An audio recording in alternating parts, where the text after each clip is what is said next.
Hello and welcome. Today, I'll be walking you through how to solve LeetCode's problem number 3289, the two sneaky numbers of Digitville. This question is marked as easy, and while it's not as trivial as the last question I covered, I generally agree with this ranking. I'll be using C++ for this tutorial. The solution shouldn't be drastically different for other programming languages, but I do intend to make use of the default standard sort function, so that this video doesn't become how to write a sorting algorithm for most of the video. Before we get into the question and working towards solutions, I'm just going to walk through the standard steps I use for solving one of these questions. Step 1 is read the description, the examples, and the constraints to understand what the question is asking. And step 2 is take account of the inputs your code will be given and the outputs your code will be expected to provide. If you've ever rushed these first two steps, you know it always feels bad to realize halfway through your solution that you're not actually solving the problem because you thought it was asking something else. This is important. Always read and understand the entire question before you start coding. Step 3 is try to use patterns in the problem to figure out a solution. I think this should be self-explanatory. This is the step where you actually try and figure out what you're doing. Step 4 is create a naive solution and make it work before you make it good, and test as you go. Step 5 is to only try to optimize after you have a working solution. And my rationale for those last two steps is that if you're doing LeetCode problems, there's a good possibility that you're doing it to practice for coding assessments. In that case, you're going to want to have a solution before your time limit runs out. Even in the real world, if you're programming a solution to a problem, it's because you have a problem that needs a solution, obviously. Having a solution that works well enough is good, even if it's going to need to be replaced. The code you used to patch the problem can do its thing while you're writing the replacement. So those are the steps I use. That's my rationale for using them. And I think we're ready to actually start putting them into practice. So let's start with step 1. Read the description, the examples, and the constraints to understand what the question is asking. In the town of Digitville, there was a list of numbers called nums, containing integers from 0 to n-1. Each number was supposed to appear exactly once in the list. However, two mischievous numbers sneaked in an additional time, making the list longer than usual. As the town detective, your task is to find these two sneaky numbers, return an array of size 2 containing the numbers in any order so peace can return to Digitville. Example 1.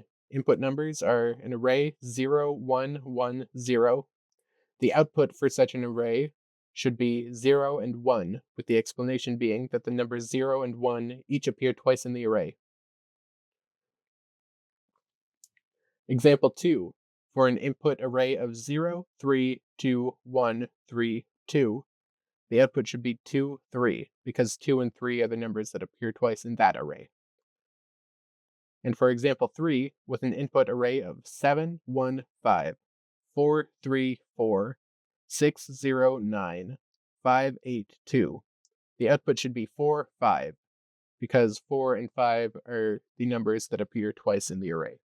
The constraints are that n will always be at least 2 and at most 100. The length of the nums array will always be 2 greater than n. And the values will always be at least 0 and at most n.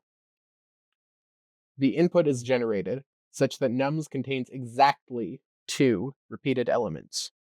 All right, now that we're starting to understand what the question is asking, let's take a moment to see what mold we're trying to fill, what sort of interface we're working with. Step 2 is to take account of the inputs your code will be given and the outputs your code will be expected to provide. So we're past a vector of integers here in the C++ version, and we're expected to return a vector of integers. The output vector should have both values that appear in duplicate, though the order does not matter. Now, step 3, we are going to try to use patterns in the problem to figure out a solution. To summarize from what we learned in actually reading the problem, there are 2 values in the array that each appear in 2 instances rather than in 1.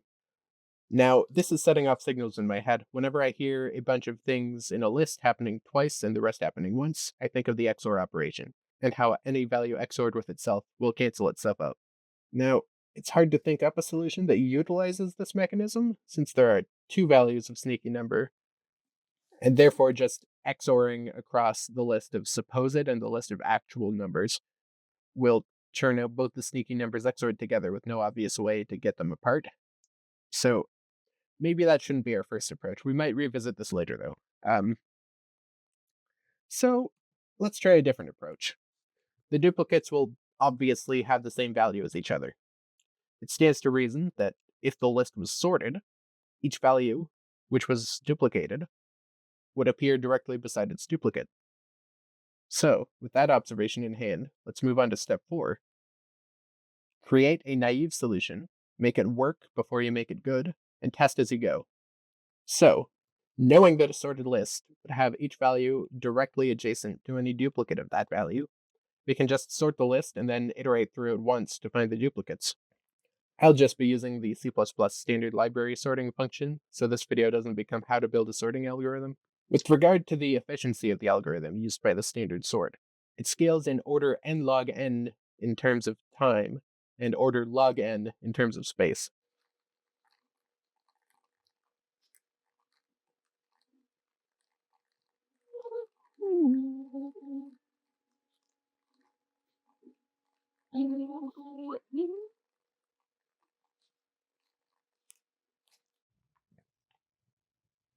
Okay, so this solution should work, so I'll just run it past the default test cases.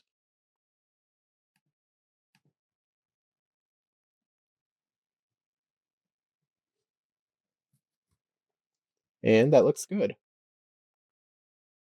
Proper result here, proper result here, proper result here.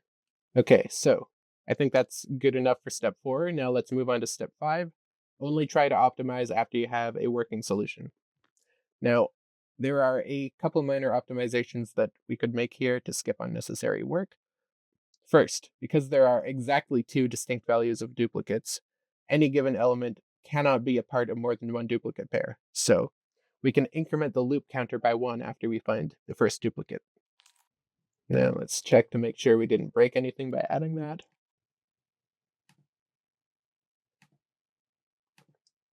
Looks good. Second, we know that there are exactly 2 duplicates. So after we find a duplicate, we can check to see if we found both duplicates. And if we have, we don't need to check the rest of the list and we can just exit out of the loop.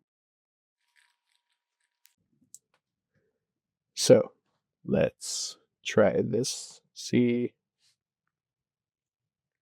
make sure nothing broke. Oh, and that is an incorrect answer. Oh, haha. I put the wrong vector in there. That's fine. That's why we test. So with that fixed, let's make sure that nothing else broke. And that looks good.